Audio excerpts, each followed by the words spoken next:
Like many SIDs, I stumbled across the profession when I was an undergrad. Back in the mid-'80s, I worked for the campus newspaper, and the sports editor told me to go find the SID, and I had no idea what an SID was. It turns out back then it was the one full-time SID at Campbell, and then they hired student assistants. And so I not only worked for the paper, but then I worked for sports information for the last 3 years of my undergrad. When I was a student, we had to send our post-game box scores in basketball by telecopier. And that machine took 7 to 8 minutes to transmit one document.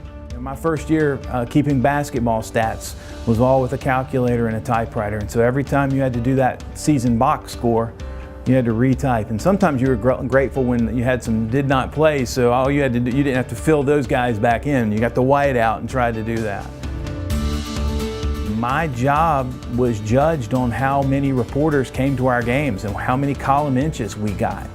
Now, with all the equipment at our fingertips, we are our #1 media outlet. Sure, we want the Fayetteville Observer, or the Raleigh News and Observer, or WRAL to come out and do a story on our teams and our athletes and things like that.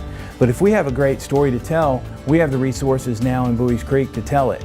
Just like they do at Clemson or Duke or North or South Carolina, we now are able to generate the news without having to rely on someone else believing that our topics are newsworthy.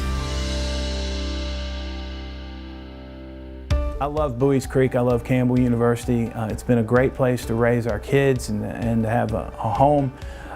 But my job has changed so much over the last 3 decades.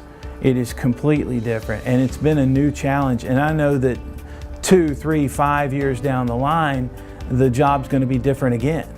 And if you're not willing to adapt and change, then all of a sudden you don't become very necessary. Yes, our basis is our website, but through social media outlets, people want that interaction. Just for instance, we have a half dozen people involved in our golf teams that are from Sweden. And I was at one of the tournaments this spring and shared something that one of our Swedish golfers had done. And within 10 seconds, one of our incoming recruits had liked that video on Instagram. Tell me how long it would have taken to get some information to Sweden in 1989. There's certain things we do on game day now, and I'm sure that my folks back home are going to have some more ideas for other things to do, but a lot of social media interaction, whether it's short videos or graphic images. You know, at home, you want people to come to the game, so you're trying to attract your audience that way. So you're trying to have as much social media presence and get people excited, and maybe they'll come out to support the team. People know they're going to get a box score, there's going to be a game recap later, and there's going to be a video feed, but they want to see what they can't see from those cameras. And we're just an extra set of hands and eyes to do that.